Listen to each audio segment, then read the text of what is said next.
Hello. बोलो सत्यनारायण भगवान की जय। जय। प्रथम अध्याय। महामुनि ऋषि व्यास जी ने कहा, बहुत समय पहले नैमिषारण्य तीर में सौनकादिक 88,000 ऋषियों ने पूर्वेता की सूत जी से पूछा, हे सूत जी, इस कलयुग में वेद विद्या रहित मानवों को ईश्वर भक्ति किस प्रकार मिलेगी तथा उनका उद्धार कैसे होगा। हे मुनिश्रेष्ठ, ऐसा कोई व्रत अथवा तप बताइए जिसके करने से थोड़े ही समय में पुण्य प्राप्त हो तथा मनवांछित फल भी मिले। ऐसी कथा सुनने की हमारी बहुत इच्छा है। इस प्रश्न शास्त्रों के ज्ञाता श्री सूत जी ने कहा, हे वैष्णवों में पूछ, आप सभी ने प्राणियों के हित एवं कल्याण की बात पूछी है। अब मैं उस श्रेष्ठ व्रत को आप लोगों से कहूंगा जिसे श्रेष्ठ मुनि नारद जी ने श्री लक्ष्मी नारायण भगवान से पूछा था और श्री लक्ष्मी नारायण भगवान ने मुनि श्रेष्ठ नारद जी को बताया था। आप सभी श्रेष्ठगण यह कथा ध्यान से सुनो।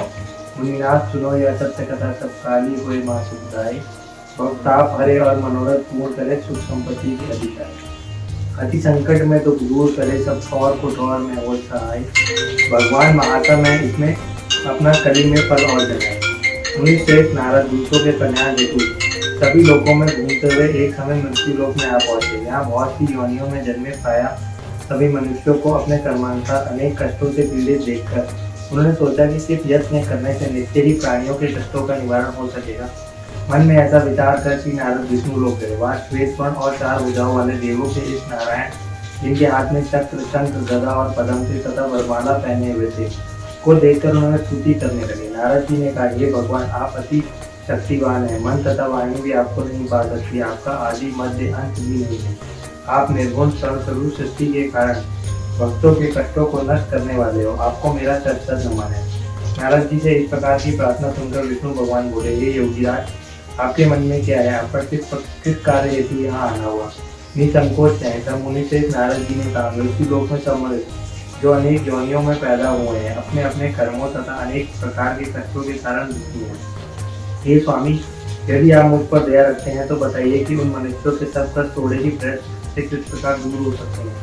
श्री विष्णु भगवान ने कहा, हे नारद, मनुष्यों की भलाई हेतु तुमने यहाँ बहुत उत्तम प्रश्न किया है। जिस व्रत के करने से मनुष्य मोह से छूट जाता है, वह व्रत मैं तुमसे कहता हूँ। सुनो, अति पुण्य दान करने वाला स्वर्ग तथा मृत्यु लोक दोनों में दुर्लभ और एक अति उत्तम व्रत है, जो आज मैं तुमसे कहता हूँ। श्री सत्यनारायण भगवान का यह व्रत विधि विधान पूर्वक संपन्न करने पर मनुष्य इस धरती पर सभी प्रकार के सुख भोग कर मरणोपरांत मोक्ष को प्राप्त करता है। भगवान के ऐसे वचन सुनकर नारद मुनि बोले, हे भगवान, उस व्रत का विधान क्या है, फल क्या है, इससे पहले किसने यह व्रत किया है और किस दिन यह व्रत करना चाहिए?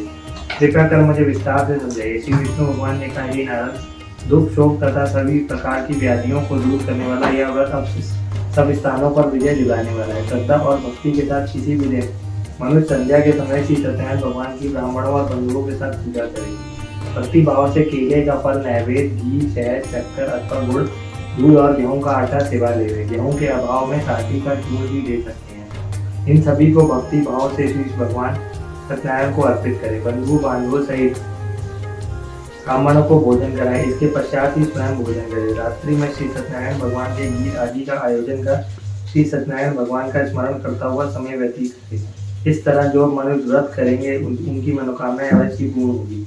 विशेष रूप से कलयुग में मृत्यु लोक में यह एक ऐसा उपाय है जिसके अल्प समय और कम धन में महान पुण्य की प्राप्ति हो सकती है।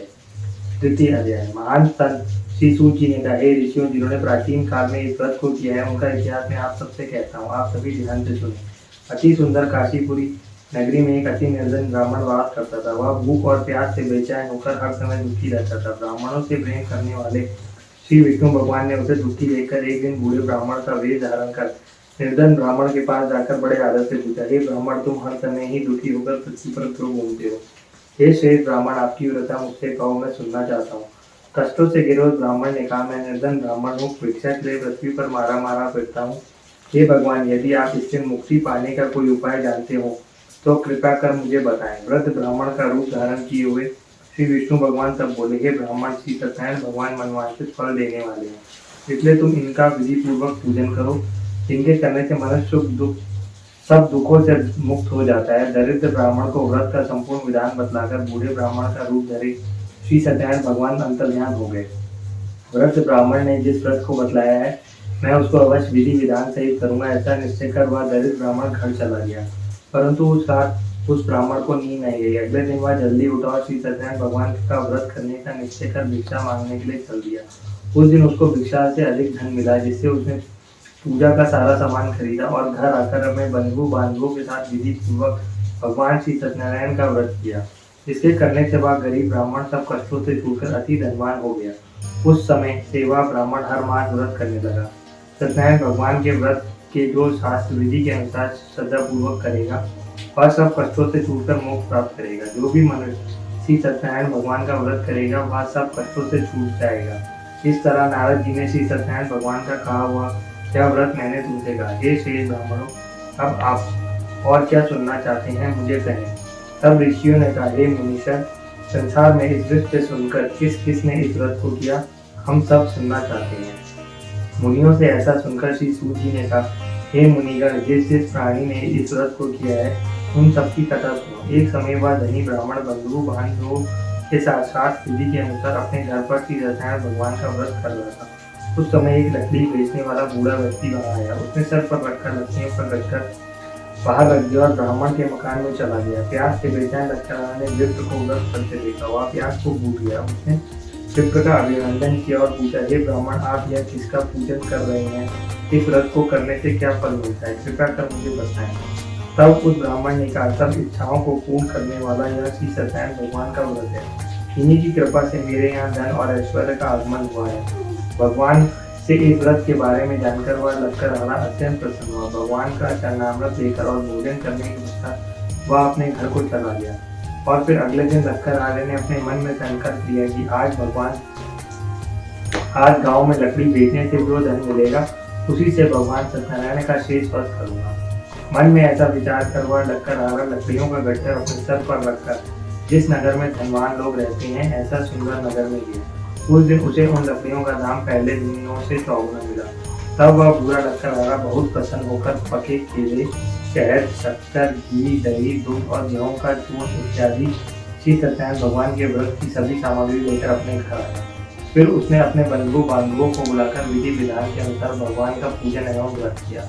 उस व्रत के प्रभाव से वह पूरा लक्कड़हारा धन धान से युक्त हुआ और संसार के समक्ष सुख भोगकर वैकुंठ को चला गया। तृतीय अध्याय। श्री सूत जी बोले, हे श्रेष्ठ मुनियों, अब मैं आगे एक कथा कहता हूँ। प्राचीन काल में उल्कामुख नाम का एक महान ज्ञानी राजा था। वह जितेंद्र और सत्य वक्ता था। प्रतिदिन मंदिरों में जाता तथा गरीबों को धन देकर उनके दुखों को दूर करता था। उसकी पत्नी कमल के समान सुंदर मुख वाली और सती साध्वी थी। एक दिन भद्रशिला नदी के तट पर वे दोनों विधि विधान सहित श्री सत्यनारायण भगवान का व्रत कर रहे थे। उस समय वहाँ साधु नामक एक वैश्य आया। उसके पास व्यापार के लिए बहुत सा धन था। वह वैश्य नाव को नदी किनारे पर ठहराकर राजा के पास आया। राजा को व्रत करते हुए देखकर उसने विनम्रता पूर्वक पूछा, हे राजन, आप यह क्या कर रहे हैं? मेरी सुनने की इच्छा है, कृपया आप यह मुझे भी समझाइए। महाराज उल्कामुख ने कहा, हे वैश्य, मैं अपने बंधु बांधवों के साथ पुत्र की प्राप्ति के लिए सत्यनारायण भगवान को व्रत एवं पूजन कर रहा हूँ। राजा के वचन सुनकर साधु नामक वैश्य ने आदर से कहा, हे राजन, मुझे भी इसका संपूर्ण विधि विधान बताएं। मैं भी आपके कहे अनुसार इस व्रत को करूँगा। मेरे भी कोई संतान नहीं है। मुझे विश्वास है इस उत्तम व्रत को करने से अवश्य मुझे भी संतान होगी। राजा के व्रत के सभी विधान सुनकर व्यापार से निवृत्त हुआ वैश्य सुख पूर्वक अपने घर आया। उसने अपनी पत्नी को संतान देने वाले उस व्रत के विषय में सुनाया और प्रण किया कि जब मेरी संतान होगी तब मैं इस व्रत को करूंगा। वैश्य ने यह वचन अपनी पत्नी लीलावती से भी कहे। एक दिन उसकी पत्नी लीलावती श्री सत्यनारायण भगवान की कृपा से गर्भवती हो गई। 10वें महीने में उसने एक अति सुंदर कन्या को जन्म दिया। दिनों दिन वह कन्या इस तरह बढ़ने लगी जैसे शुक्ल पक्ष का चंद्रमा बढ़ता है। कन्या का नाम उन्होंने कलावती रखा। एक दिन लीलावती ने मीठे शब्दों में अपने पति को याद दिलाया कि आपने जो भगवान का व्रत करने का संकल्प किया था, अब आप उसे पूरा कीजिए। वैश्य ने कहा, हे प्रिय, मैं कलावती के विवाह पर इस व्रत को करूंगा। इस प्रकार अपनी पत्नी को आश्वासन दे वह व्यापार करने विदेश चला गया। कलावती पितृगृह में वृद्धि को प्राप्त हो गई। लौटने पर साधु ने जब नगर में सखियों के साथ अपनी वयस्क पुत्री को खेलते हुए देखा तो उसे उसके विवाह की चिंता हुई। तब उसने एक दूत को बुलाकर कहा कि उसकी पुत्री के लिए कोई सुयोग वर लेकर लाए। दूत साधु नामक उस वैश्य की आज्ञा पाकर कंचन नगर पहुंचा और देखभाल कर वैश्य की कन्या के लिए एक सुयोग वर एक पुत्र ले आया। उस सुयोग लड़के के साथ साधु नामक वैश्य ने अपने बंधु बांधवों से प्रसन्नचित्त होकर अपनी पुत्री का विवाह कर दिया। दुर्भाग्य से वह विवाह के समय भी सत्यनारायण भगवान का व्रत करना भूल गया। इस पर श्री भगवान अत्यंत क्रोधित हो गए। उन्होंने वैश्य को श्राप दिया कि तुम्हें दारुण दुख प्राप्त होगा, और फिर अपने कार्य में कुशल वह वैश्य अपने दामाद सहित नावों का बेड़ा लेकर व्यापार करने के लिए सागर के समीप स्थित रत्नासुरपुर नगर में गया। रत्नासुरपुर नगर में चंद्रकेतु नामक राजा राज करता था। दोनों ससुर जमाई चंद्रकेतु राजा के उस नगर में व्यापार करने लगे। एक दिन भगवान सत्यनारायण की माया से प्रेरित एक चोर राजा चंद्रकेतु का धन चुराकर भाग रहा था। राजा के दूतों को अपने पीछे तेजी से आता देखकर चोर ने घबराकर राजा के धन को उस वैश्य की नाव में चुपचाप रख दिया जहां वे ससुर जमाई ठहरे हुए थे, और भाग गया। जब राजदूतों ने उस वैश्य के पास राजा का धन को रखा देखा तो उन्होंने उस ससुर दामाद को ही चोर समझा। वे उन ससुर दामाद दोनों को बांधकर ले गए। राजा के समीप जाकर बोले, आपका धन चुराने वाले ये दो चोर हम पकड़ कर लाए हैं, देखकर आज्ञा दे। तब राजा ने बिना उन वैश्य की बात सुने उन्हें कारावास में डालने की आज्ञा दे दी। इस प्रकार राजा की आज्ञा से उन्हें कारावास में डाल दिया गया तथा उनका सारा धन भी छीन लिया गया। सत्यनारायण भगवान के श्राप के कारण उस वैश्य की पत्नी लीलावती व पुत्री कलावती भी घर पर बहुत दुखी हुई। उनका सारा धन चोर चुरा कर ले गए। मानसिक और शारीरिक पीड़ा तथा भूख प्यास से अति दुखी हो भोजन की आस में कलावती एक ब्राह्मण के घर गई। उसने ब्राह्मण को सत्यनारायण भगवान का व्रत विधि पूर्वक करते देखा। उसने कथा सुनी तथा श्रद्धा पूर्वक प्रसाद ग्रहण कर रात को घर आई। माता ने कलावती से पूछा, हे पुत्री, तू अब तक कहाँ थी? मैं तेरे लिए बहुत चिंतित थी।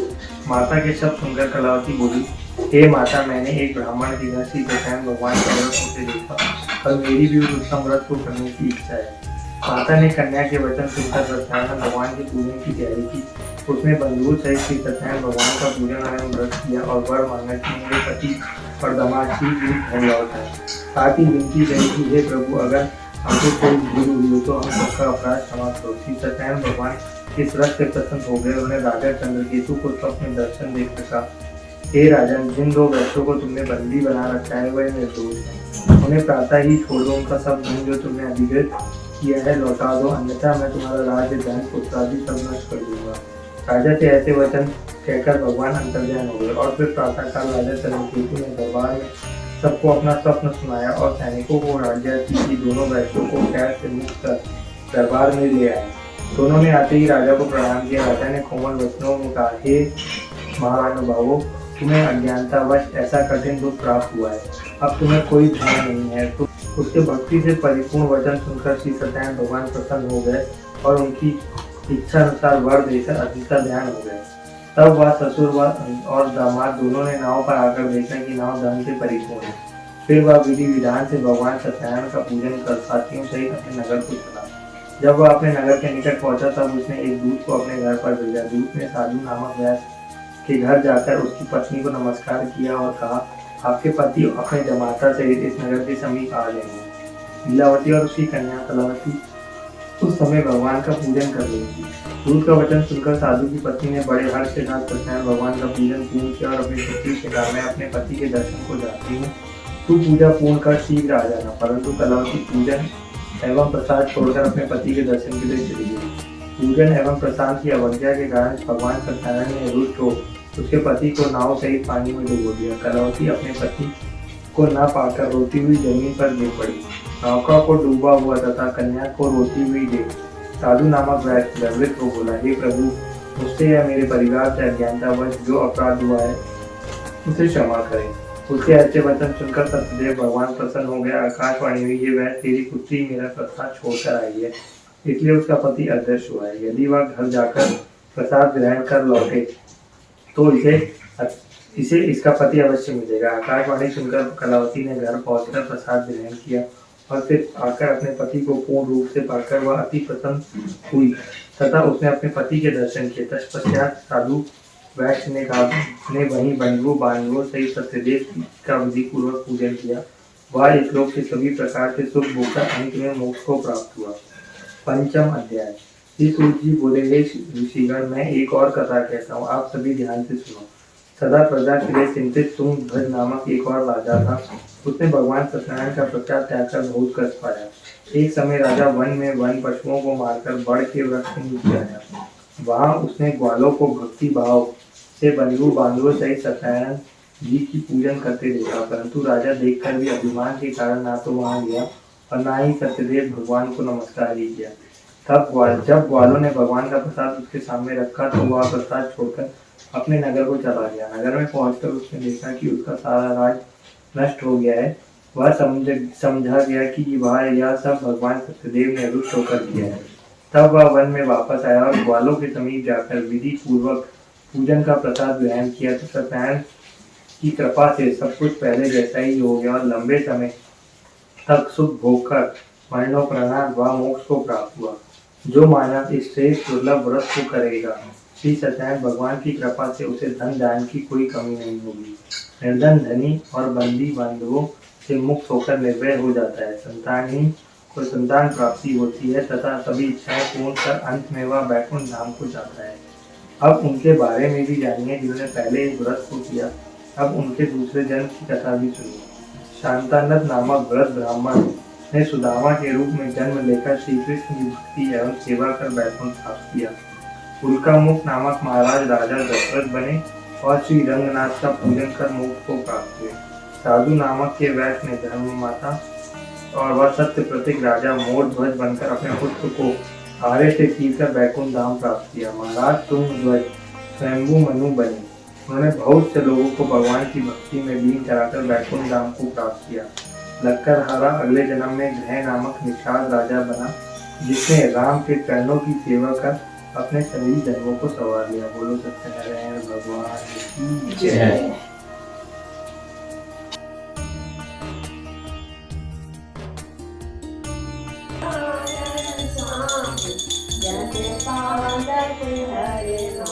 ओम जय लक्ष्मी रमणा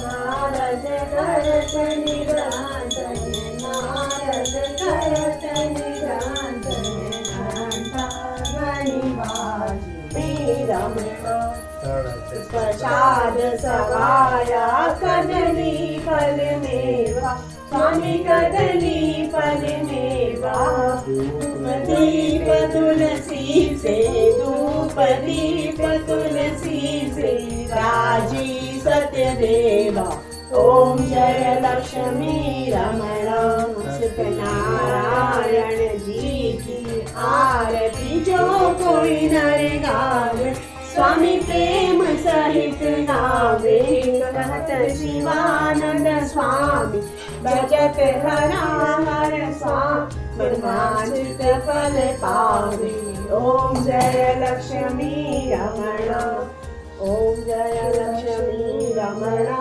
स्वामी जय लक्ष्मी रमणा सत्यनारायण स्वामी सत्यनारायण स्वामी जन बांधव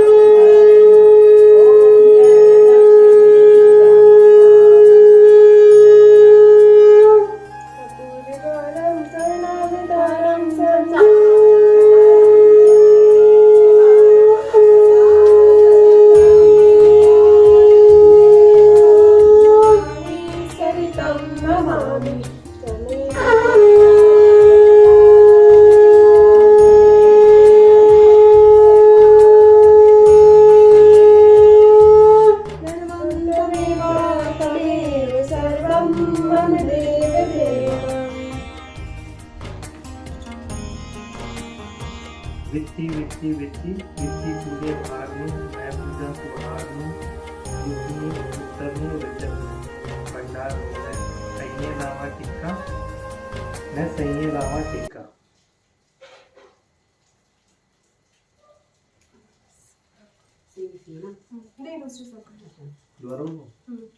वित्ती वित्ती वित्ती वित्ती पूजे भागनु मैं पूजा सुहागनु दुधनु पुत्तरनु रिजकनु भंडारनु मैं कहिए लावा टिक्का मैं सही लावा टिक्का।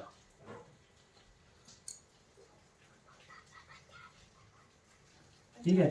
वित्ती वित्ती वित्ती वित्ती पूजे भागनु मैं पूजा सुहागनु दुधनु पुत्तरनु रिजकनु भंडारनु मैं कहिए लावा टिक्का मैं सही लावा टिक्का।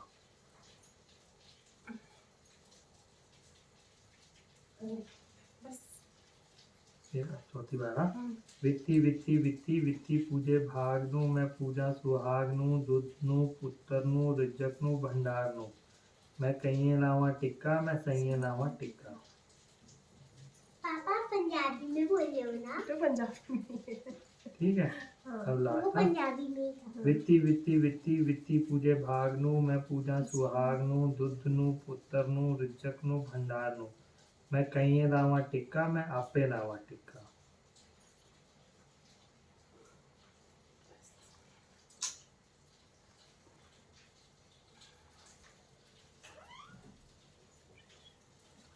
फुल गौरी पूजा अब माथा टेको तो वो भी तो प्रसाद बांधोगे लो। अभी आप क्या दुपट्टा अपना दुपट्टा बांध ये लिया बांध अच्छा बांध के पहना है और पिन लगा सेफ्टी पिन लगा के अंदर बताओ ना चलो एक एक करके सब जने मत्था टेके चलो जाना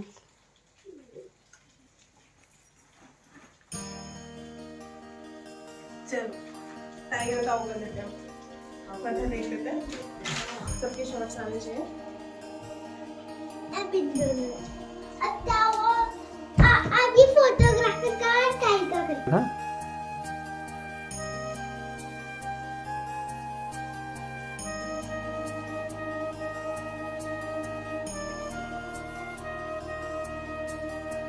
मुझे पकड़ा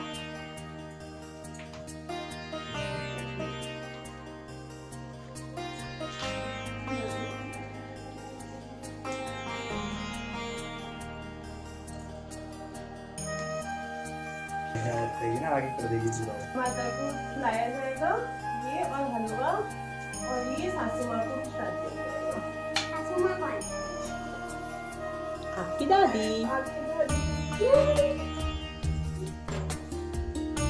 हम तीनों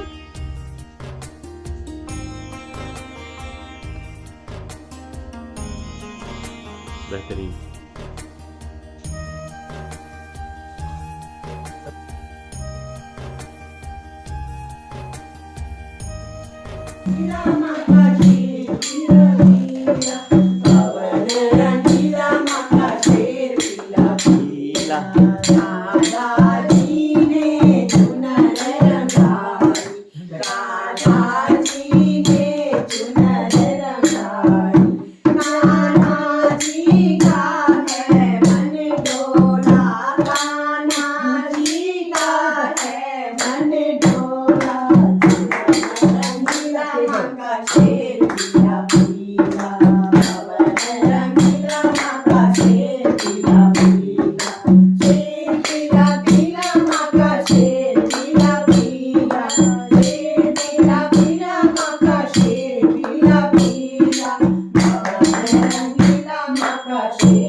कितना प्यारा है नागो वाला हार भोले बड़ा प्यारा है नागो वाला हार भोले कितना प्यारा है नागो वाला हार भोले बड़ा प्यारा है नागो वाला हार भोले देखो गंगा ने धर्म समारिया भोले बाबा ने जटा में समारिया देखो गंगा ने धर्म कमाया भोले बाबा ने जटा में समारिया ऐसी गंगा में जाऊं बलिहार भोले ऐसी गंगा में जाऊं बलिहार भोले बड़ा प्यारा है नागो वाला हार भोले बड़ा प्यारा है नागो वाला हार भोले देखो चंदा ने धर्म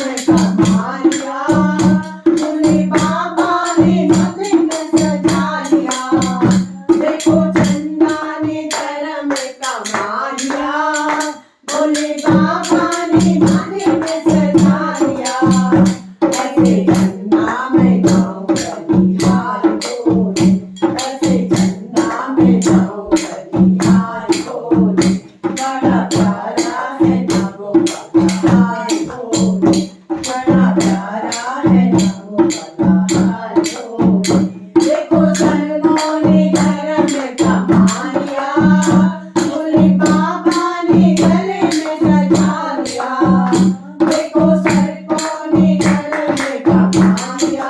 भोले बाबा ने गले में सजा लिया, ऐसे सड़कों में जाऊं बलिहार भोले, ऐसे सड़कों में जाऊं बलिहार भोले, बड़ा प्यारा है नागो वाला हार भोले, बड़ा प्यारा है नागो वाला हार भोले। देखो डमरू ने करम कमा लिया, भोले बाबा ने हाथों में सजा लिया, देखो डमरू ने करम कमा लिया, भोले बाबा ने हाथों में सजा लिया, ऐसे डमरू में जाऊं बलिहार भोले, ऐसे डमरू में जाऊं बलिहार भोले, बड़ा प्यारा है नागो वाला हार भोले, बड़ा प्यारा है नागो वाला हार भोले। देखो गौरा ने करम कमा लिया, भोले बाबा ने बगल में बैठा लिया, देखो गौरा ने करम कमा लिया, भोले बाबा ने बगल में बैठा लिया, ऐसे गौरा में जाऊं बलिहार भोले, ऐसे गौरा में जाऊं बलिहार भोले, बड़ा प्यारा है नागो वाला हार भोले, बड़ा प्यारा है नागो वाला हार भोले। देखो गणपति ने करम कमा लिया, भोले बाबा ने गोदी में बैठा लिया, देखो नंदी ने करम कमा लिया, भोले बाबा ने घड़ियों में बैठा लिया, ऐसे नंदी में जाऊं बलिहार भोले, ऐसे नंदी में जाऊं बलिहार भोले, बड़ा प्यारा है नागो वाला हार भोले, बड़ा प्यारा है नागो वाला हार भोले। लेकिन है तरीका अच्छा लगे पार्वती जी मना के हारी ना माने त्रिपुरारी, पर मुकुल में आ गया, पार्वती से बोले मैं भी चलूंगा तेरे साथ में, उस रास में राधा नाचेगी वहाँ, मैं भी नाचूंगा तेरे साथ में, उस रास में राधा नाचेगी, ब्रज